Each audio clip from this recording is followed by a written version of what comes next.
क्या आपने कभी सोचा है कि अघोरी साधु अपने भोजन में मुर्दों का कच्चा मांस क्यों खाते हैं और मुर्दों के साथ शारीरिक संबंध बनाने से उनको क्या मिलता है? और सबसे रहस्यमयी बात है कि अघोरी महिला के पीरियड्स के दौरान ही उनके साथ शारीरिक संबंध बनाते हैं। अघोरी साधु श्मशान में रहकर ही साधना क्यों करते हैं, जहां बाकी लोग जाने से भी डरते हैं? अघोरी की मृत्यु के बाद उनका अंतिम संस्कार कैसे किया जाता है और महिला अघोरी अपना जीवन कैसे जीती है? आज हम आपको सच्चे अघोरी की पहचान से लेकर उनके इस रहस्यमयी जीवन के सभी पहलुओं पर ले चलेंगे, जिसे जानकर आप हैरान रह जाएंगे। यह डॉक्यूमेंट्री आपकी सोच को पूरी तरह बदल देगी।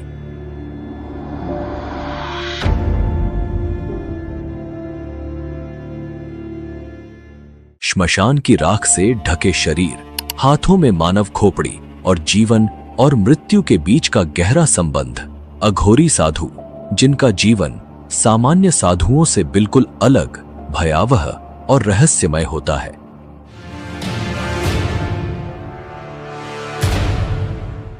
श्मशान, जहां आम लोग जाने से भी डरते हैं, वहां ये साधु अपनी साधनाएं करते हैं, मृत्यु और आत्मा के गूढ़ रहस्यों को जानने के लिए।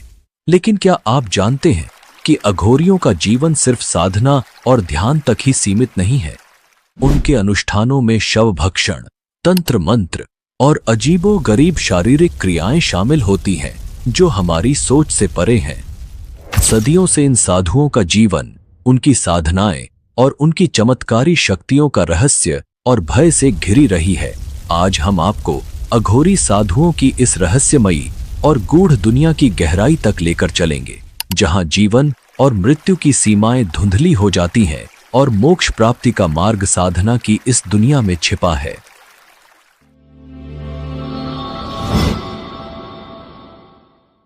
आगे बढ़ने से पहले आपसे एक छोटी सी रिक्वेस्ट है। इस वीडियो को बनाने में हम बहुत समय और मेहनत लगाते हैं ताकि आपको बेहतरीन डॉक्यूमेंट्रीज देखने को मिले। अगर आपको हमारा कंटेंट पसंद आ रहा है तो कृपया हमारे चैनल को सब्सक्राइब करके हमें सपोर्ट करें। आपका एक सब्सक्रिप्शन हमें और भी बेहतर कंटेंट बनाने के लिए प्रेरित करेगा।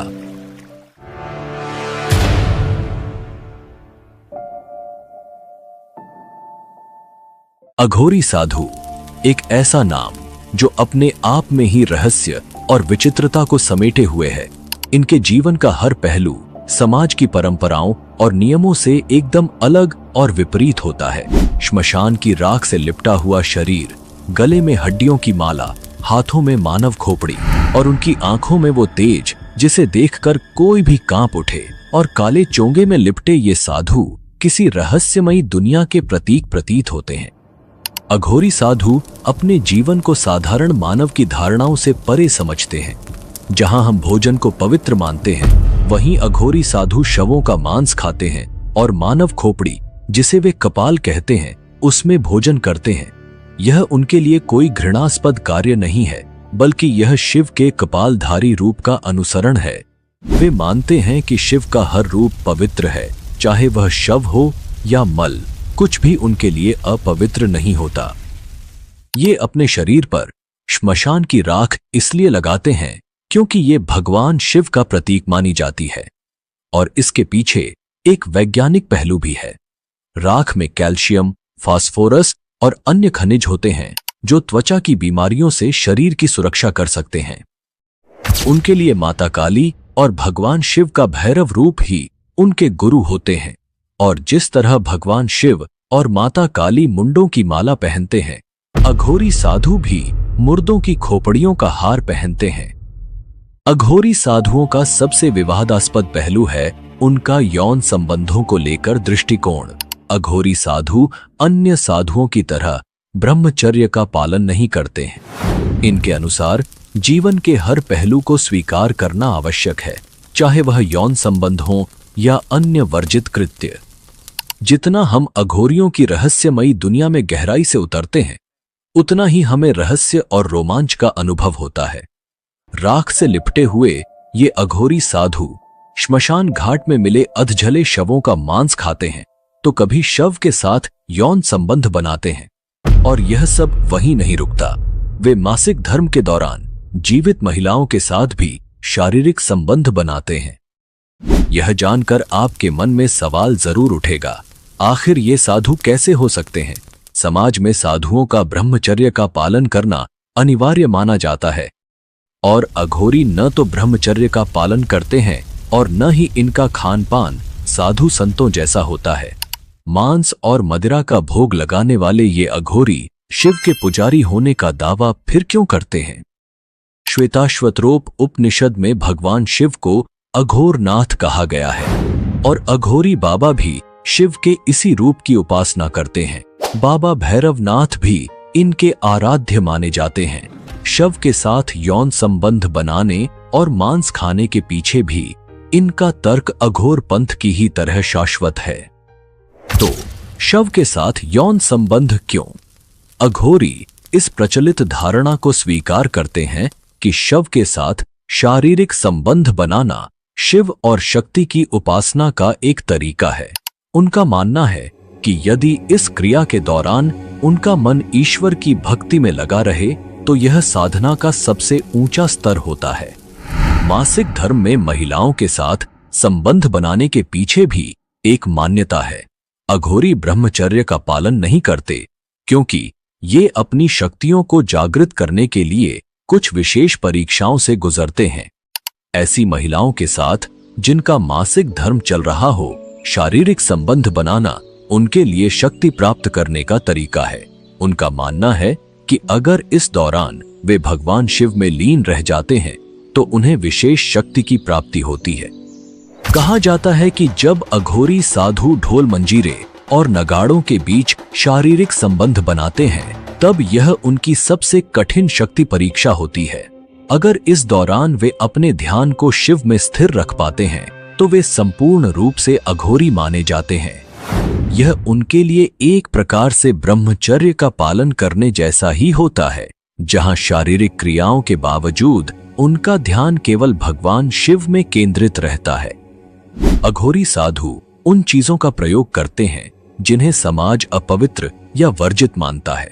उनके लिए मल, मूत्र, शव और अपशिष्ट सामग्री भी साधना के हिस्से हैं। उनका मानना है कि शिव हर चीज में विद्यमान है, चाहे वह कितनी भी घृणित क्यों ना हो। यह अभ्यास उन्हें घृणा और सामाजिक धारणाओं से ऊपर उठने में मदद करता है। क्या आप अघोरी साधुओं के बारे में कुछ नया जानते हैं? तो कमेंट करके जरूर लिखें। जिसका कमेंट सबसे अच्छा और रोचक होगा उसकी कमेंट पिन की जाएगी। अब अगले चैप्टर में हम विस्तार से बात करेंगे कि अघोरी बनने की यात्रा कहां से शुरू होती है और सच्चे अघोरी की पहचान क्या होती है।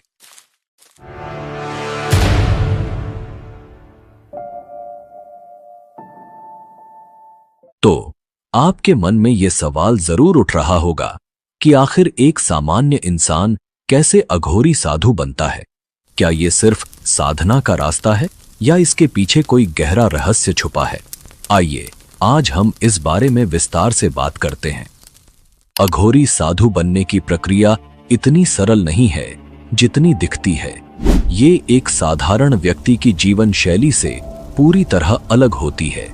सबसे पहले अगर कोई अघोरी बनना चाहता है तो उसे अपने जीवन से जुड़े हर मोह माया, रिश्ते नाते और यहां तक कि अपनी पहचान को भी छोड़ना पड़ता है। हमारे सनातन धर्म में जन्म से लेकर मृत्यु तक 16 संस्कार बताए गए हैं। जो भी इस संसार में जन्म लेता है उसे एक दिन इस दुनिया से जाना ही पड़ता है, और अघोरियों के साथ भी शुरुआत में यही होता है। अगर कोई अघोरी बनना चाहता है तो सबसे पहले उसे जीते जी अपना श्राद्ध या फिर पिंडदान करवाना पड़ता है। इसका मतलब ये कि पूरी दुनिया को ये संदेश देना होगा कि वो जिंदा है, पर अब से उसने हर मोह माया को त्याग दिया है। अब न उसका कोई परिवार है, न कोई घर, और न ही अब उसका इस दुनिया में कोई अस्तित्व। यहीं से शुरू होती है एक साधारण इंसान की यात्रा, खुद को अघोरी साधु में बदलने की। अघोरी बनने के लिए कोई उम्र की सीमा नहीं होती। आप 10 साल के हों या 50 साल के, उम्र कोई मायने नहीं रखती। न ही जाति, धर्म, कोई भी पुरुष या महिला अघोरी बन सकता है। और हां, आप बिल्कुल सही सुन रहे हैं, महिला भी अघोरी बन सकती हैं। यह साधना किसी विशेष वर्ग के लिए नहीं, बल्कि उन सभी के लिए है जो संसार के हर बंधन से मुक्त होकर एक नई राह पर चलने के लिए तैयार होते हैं। अघोरी बनने की राह पर सबसे पहला कदम है अपने गुरु की तलाश। यह साधना का सबसे महत्वपूर्ण हिस्सा है। लेकिन अगर आपको कोई मानव गुरु नहीं मिलता तो आप बाबा काल भैरव को अपना गुरु बना सकते हैं, जो काशी के कोतवाल माने जाते हैं। बाबा काल भैरव भगवान शिव के रौद्र रूप, वही आपके मार्गदर्शक और गुरु बन जाते हैं। उनकी साधना करके आपको उन्हें गुरु रूप में स्वीकार करना होता है। और इसके बाद आता है सबसे बड़ा कदम, पिंडदान, यानी खुद को इस संसार से पूरी तरह से मुक्त कर देना। इसका मतलब है कि इस दुनिया में अब आपका कोई अस्तित्व नहीं रहेगा, कोई परिवार नहीं, कोई मोह माया नहीं। अब से आप केवल शिव के साधक हैं। शिष्य का चयन होने के बाद उसे एक गुप्त मंत्र दिया जाता है। यह कोई साधारण मंत्र नहीं होता।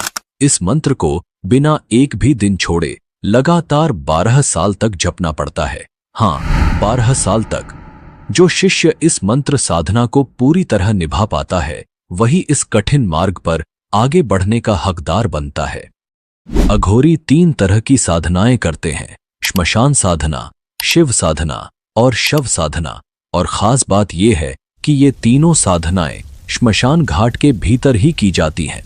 साधना शुरू करने से पहले अघोरी अपने शरीर पर श्मशान की भस्म लपेटते हैं, काला चोंगा धारण करते हैं और फिर शुरू होती है ये रहस्यमयी साधना।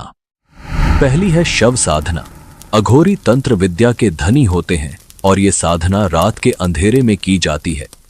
शव को मांस और मदिरा का भोग लगाया जाता है और साधना के चरम पर पहुंचने पर कहा जाता है कि मुर्दा बोल उठता है।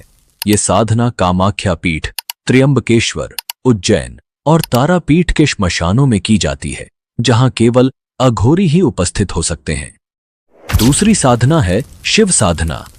इसमें अघोरी शव के पास बैठकर मांस और मदिरा का भोग लगाते हैं और फिर शिव की तरह शव पर एक पैर से खड़े हो जाते हैं, जैसे शिव की छाती पर माता पार्वती का पांव रखा गया था।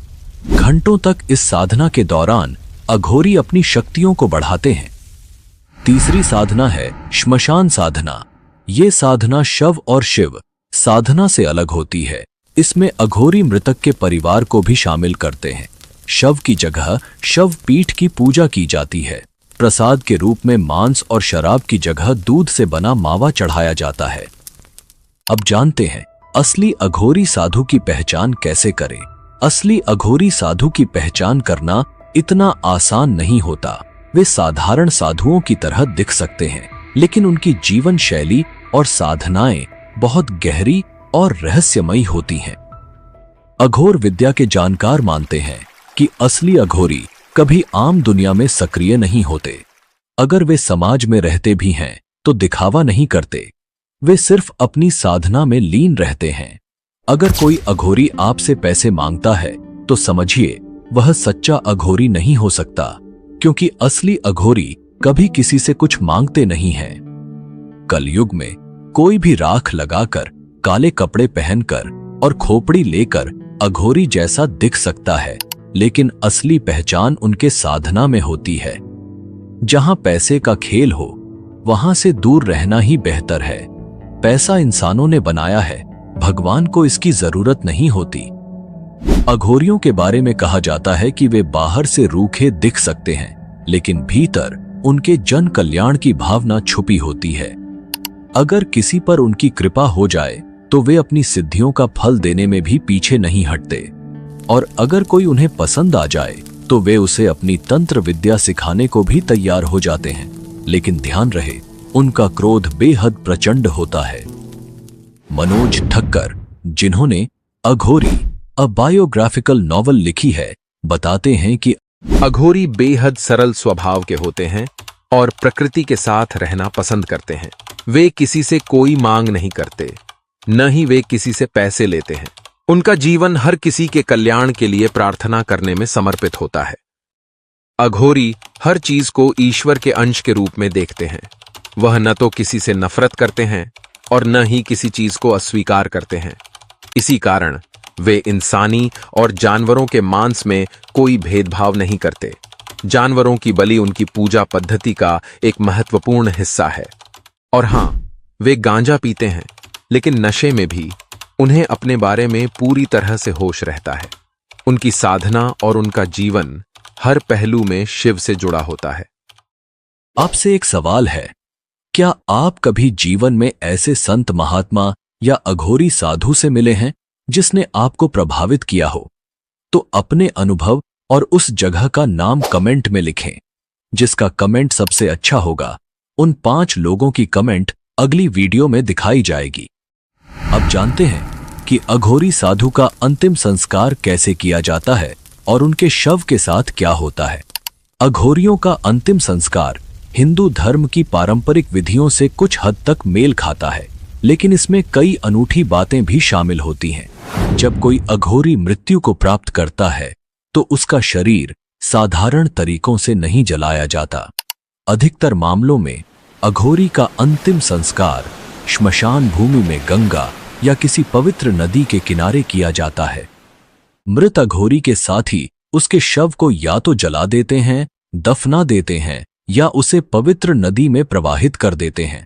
अघोरी कभी अपने साथी अघोरी के शव को नहीं खाते। कुछ अघोरी साधु अपनी अंतिम इच्छा के अनुसार अपने शरीर को गंगा में प्रवाहित करने या श्मशान भूमि में छोड़ने की बात कहते हैं। तो दोस्तों, इस तरह किया जाता है अघोरी साधुओं का अंतिम संस्कार। उनके जीवन की तरह ही उनका अंतिम संस्कार भी अनोखा और रहस्यमयी होता है। अगले चैप्टर में हम जानेंगे कि अघोरी का मूल इतिहास कहां से है, भारत का प्रथम अघोरी कौन था और अघोरी का असली मतलब क्या होता है।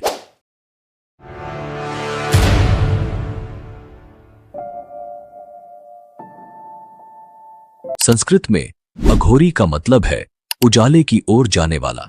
ये शब्द इतना पवित्र और शक्तिशाली माना जाता है कि ये इंसान को हर बुराई से मुक्त करने की क्षमता रखता है।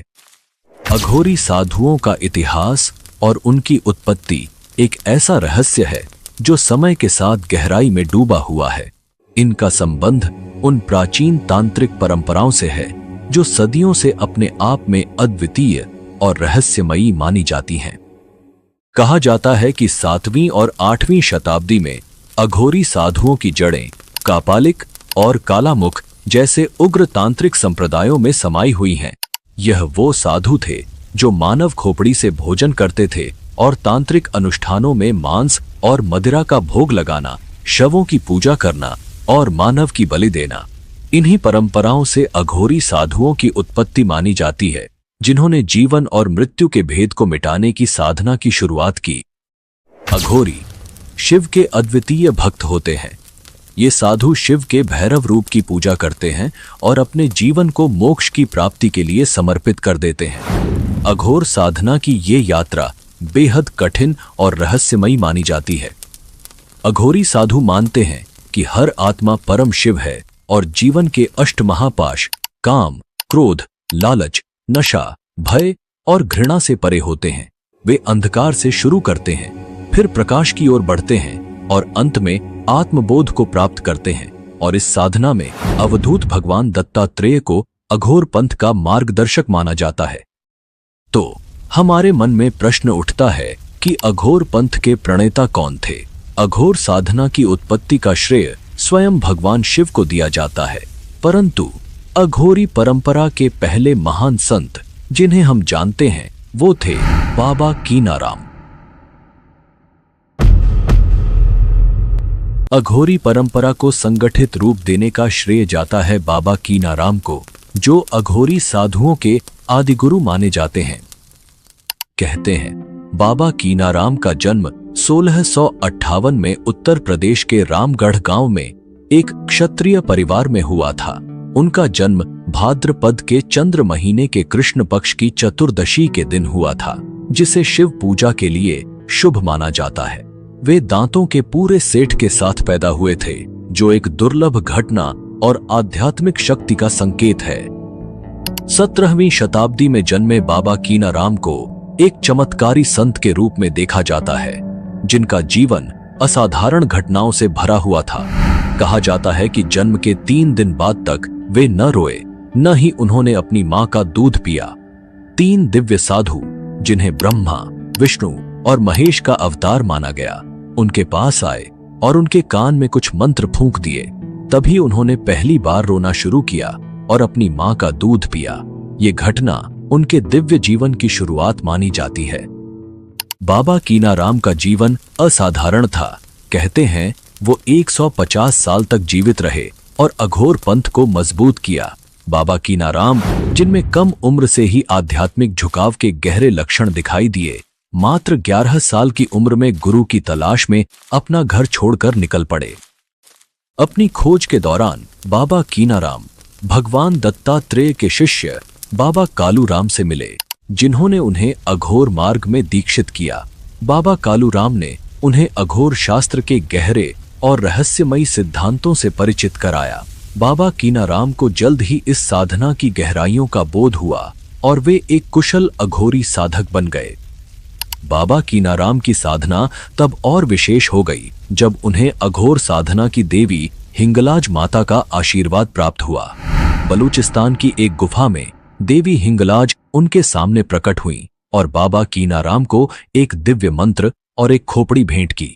यह खोपड़ी अघोर साधना का प्रमुख प्रतीक बन गई और बाबा कीनाराम की साधना और भी शक्तिशाली हो गई। वाराणसी के क्रीम कुंड आश्रम की स्थापना कर उन्होंने इस परंपरा को संरक्षित किया। आज भी इस आश्रम में अघोरी साधु उनकी शिक्षाओं का पालन करते हैं और मान्यता है कि यहाँ की साधनाओं से अलौकिक शक्तियां प्राप्त होती हैं। अगले चैप्टर में हम अघोरी साधुओं की शक्ति और सिद्धि के बारे में जानेंगे। उनके पास ऐसी अलौकिक शक्ति और मंत्र होते हैं जिनसे वे सामान्य लोगों की इच्छाएं पूरी कर सकते हैं, जिन्हें जानकर आप भी सोचने पर मजबूर हो जाएंगे।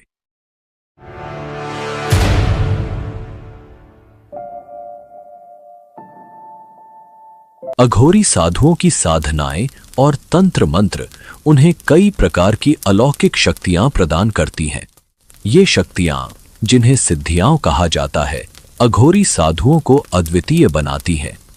इन सिद्धियों के माध्यम से वे अपनी इंद्रियों, मानसिक शक्तियों और चेतना पर पूर्ण नियंत्रण प्राप्त करते हैं। आइए जानते हैं इन 6 प्रमुख शक्तियों के बारे में। सबसे पहले है इच्छित अवति शक्ति। यह शक्ति अघोरी साधुओं को दूसरों की इच्छाओं को पूर्ण करने की क्षमता देती है। यह वरदान देने की शक्ति उन्हें अद्वितीय बनाती है, चाहे वह धन की इच्छा हो या शांति की। इस शक्ति से वे दूसरों की मनोकामनाएं पूरी कर सकते हैं। दूसरी है याचन शक्ति। यह शक्ति अघोरी साधु को अपनी खुद की इच्छाओं को पूरा करने में सक्षम बनाती है। इसके माध्यम से वे अपनी भौतिक और आध्यात्मिक इच्छाओं की पूर्ति कर सकते हैं, चाहे वो किसी भी वस्तु या स्थिति से संबंधित हो। तीसरी शक्ति है श्रवण शक्ति। यह शक्ति साधु को सूक्ष्म और अदृश्य ध्वनियों को सुनने की क्षमता देती है। इस शक्ति से वे देवताओं, आत्माओं और अदृश्य शक्तियों से संवाद कर सकते हैं और इनसे निर्देश प्राप्त कर सकते हैं। अघोरी साधुओं की चौथी शक्ति है क्रिया शक्ति। यह उन्हें निरंतर सक्रिय और साधनारत बनाए रखती है।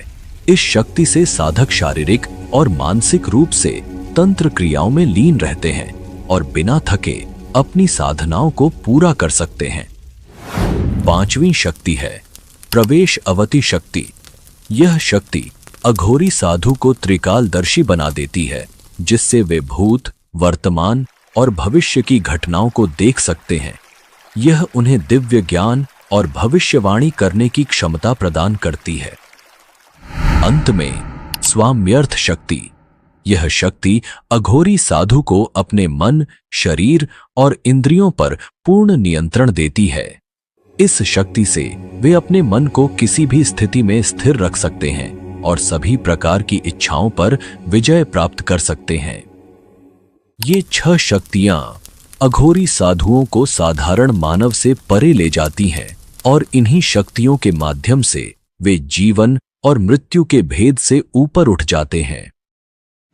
अगले चैप्टर में हम जानेंगे कि अघोरी साधु अपनी साधनाओं के लिए भारत में किन स्थानों को सबसे अधिक महत्व देते हैं, कौन से तांत्रिक पीठ उनके लिए सबसे पवित्र माने जाते हैं और किन स्थलों पर अघोरी साधु अपनी गहन साधनाएं करते हैं।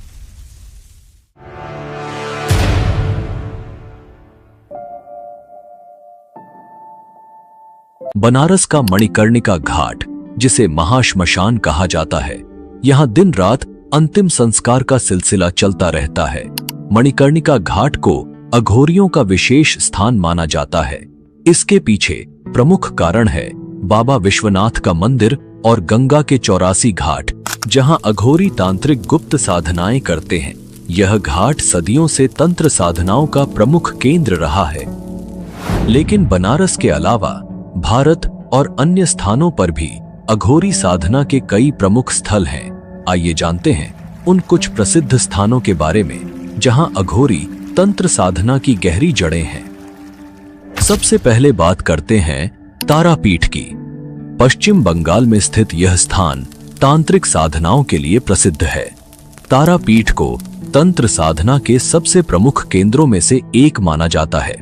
यहां सती पार्वती की आंखें भगवान विष्णु के सुदर्शन चक्र से कटकर गिरी थीं। दूसरा महत्वपूर्ण स्थान है हिंगलाज धाम, जो वर्तमान में पाकिस्तान के बलूचिस्तान राज्य में स्थित है। हिंगलाज देवी का यह शक्तिपीठ हिंदू धर्म में अति पवित्र माना जाता है, जहां सती का सिरोभाग गिरा था। हिंगलाज माता को अघोरियों की कुलदेवी कहा जाता है।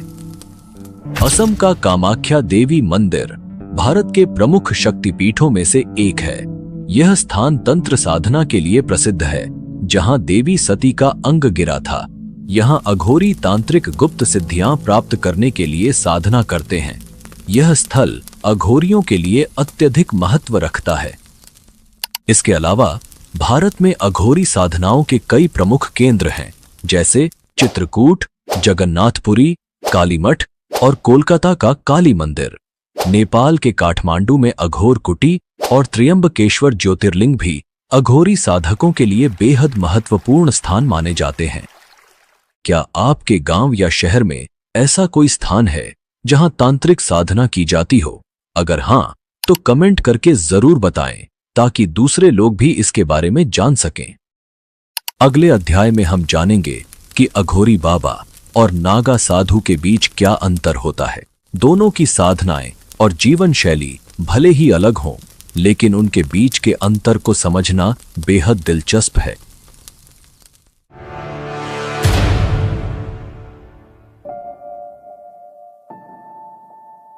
अघोरी साधु और नागा साधु दोनों ही भगवान शिव के अनुयायी होते हैं, लेकिन इनकी साधनाएं और जीवन शैली बिल्कुल अलग होती है।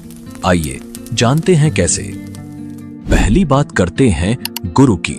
अघोरी साधुओं के गुरु स्वयं भगवान शिव माने जाते हैं और ये भगवान शिव के 5वें अवतार के रूप में जाने जाते हैं। वहीं नागा साधुओं के लिए उनके अखाड़े के प्रमुख ही उनके गुरु होते हैं, जो उन्हें दीक्षा देते हैं और साधना का मार्ग दिखाते हैं। अब बात करते हैं प्रमुख स्थान की।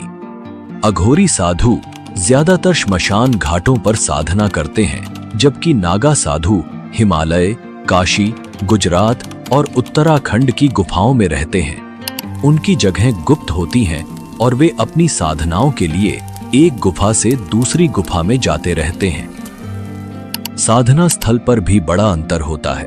अघोरी साधु श्मशान घाटों पर शवों के बीच साधना करते हैं, जबकि नागा साधु गुफाओं और गुप्त स्थानों पर तपस्या करते हैं। दोनों की दीक्षा प्रक्रिया भी अलग होती है।